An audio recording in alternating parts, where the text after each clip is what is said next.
আসসালামু আলাইকুম। সংবাদে আপনাদের সবাইকে স্বাগতম জানাচ্ছি। আমি তানভীর হাসান। শুরুতেই সংবাদ শিরোনাম। অস্কারজয়ী হলিউড তারকাকে ট্রাম্পের কটাক্ষ। ট্রাম্পের নববর্ষের পার্টিতে অতিথিদের মধ্যে নেতানিয়াহু। গাজায় যুদ্ধবিরতি লঙ্ঘন করে আবারও ইসরায়েলি বাহিনীর গুলিবর্ষণ। অস্কারজয়ী হলিউড তারকাকে ট্রাম্পের কটাক্ষ।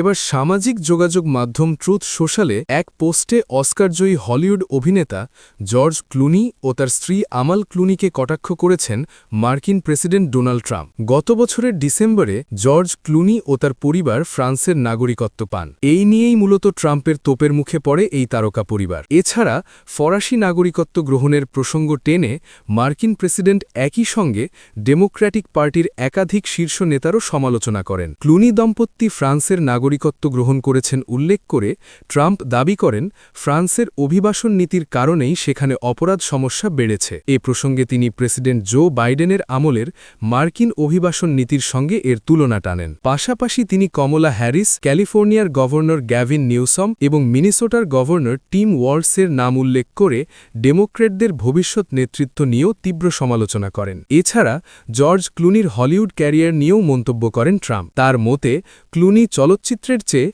রাজনীতির কারণে আলোচনায় ছিলেন বেশি। এমনকি তিনি বড় কোনো চলচ্চিত্র তারকা নন বলেও খোঁচা দেন মার্কিন প্রেসিডেন্ট। উল্লেখ্য, জর্জ ক্লুনি দীর্ঘদিন ধরেই ডোনাল্ড ট্রাম্পের প্রকাশ্য সমালোচক এবং ডেমোক্রেটিক পার্টির একজন সমর্থক হিসেবে পরিচিত। গত বছরের এপ্রিলে সিবিএস নিউজকে দেওয়া এক সাক্ষাৎকারে ক্লুনি জানিয়েছিলেন, ট্রাম্পের করা সমালোচনাকে তিনি কখনোই গুরুত্ব দেন না। সেই সাক্ষাৎকারে ক্লুনি বলেন, আমার কাজ যুক্তরাষ্ট্রের প্রেসিডেন্টকে খুশি করা নয়, আমার কাজ সুযোগ পেলেই সত্য কথা বলা। তিনি আরও বলেন, তার বক্তব্য নিয়েও সমালোচনা করা এবং ভিন্নমত প্রকাশের অধিকার সকলের রয়েছে।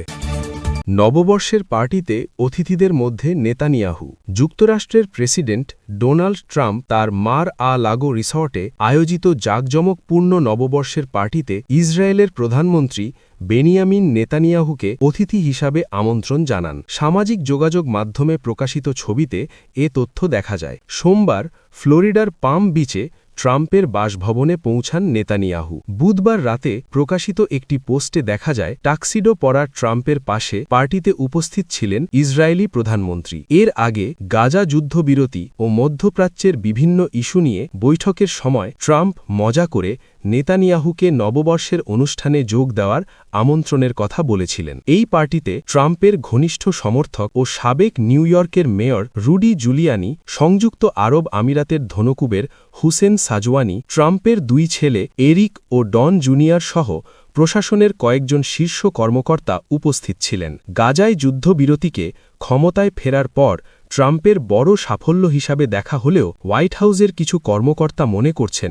পরবর্তী ধাপ বাস্তবায়নে নেতানিয়াহু দেরি করছেন। তবে ট্রাম্প এই মতভেদকে গুরুত্ব না দিয়ে বলেন, ইসরায়েল তার প্রতিশ্রুতি রক্ষা করেছে এবং এখন দায়িত্ব হামাসের।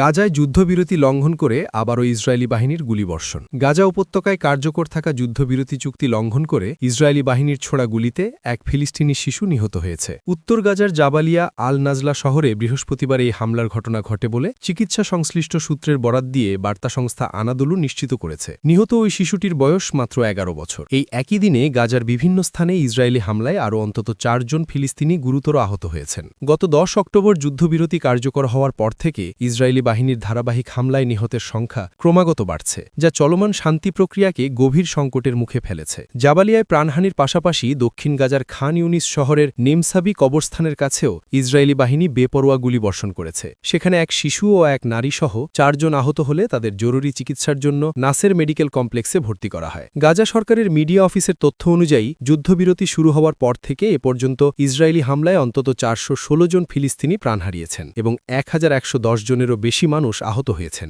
2023 সালের অক্টোবর থেকে শুরু হওয়া 2 বছরের দীর্ঘ যুদ্ধে নিহতের মোট সংখ্যা বর্তমানে 71,000 ছাড়িয়েছে, যার বিশাল একটি অংশই নারী ও শিশু। এছাড়া আহতের সংখ্যা দাঁড়িয়েছে 1,71,000-এর বেশি। এদিকে ইসরায়েলি হামলার পাশাপাশি গাজার অভ্যন্তরীণ মানবিক বিপর্যয় পরিস্থিতিকেও আরও জটিল করে তুলছে। গাজা সিটির আল দারাজ এলাকার আল ইয়ারমুক আশ্রয় শিবিরে গত রাতে একটি তাঁবুতে অগ্নিকাণ্ডের ঘটনায় এক ফিলিস্তিনি মা ও তার শিশু সন্তানের মৃত্যু হয়েছে বলে সিভিল ডিফেন্স জানিয়েছে। দীর্ঘস্থায়ী হামলায় গাজার অধিকাংশ অধিকাংশ আবাসিক ভবন ধ্বংস হয়ে যাওয়ায় লাখ লাখ মানুষ এখন অত্যন্ত ঝুঁকিপূর্ণ অস্থায়ী তাঁবুতে বসবাস করছেন। তীব্র জ্বালানি সংকট ও বিদ্যুৎহীনতার কারণে রান্নাবান্না বা শীত নিবারণের জন্য বিকল্প ব্যবস্থা গ্রহণ করতে গিয়ে প্রায়ই এসব তাঁবুতে অগ্নিকাণ্ডের ঘটনা ঘটছে, যা সাধারণ মানুষের জীবনকে আরও দুর্বিষহ করে তুলেছে।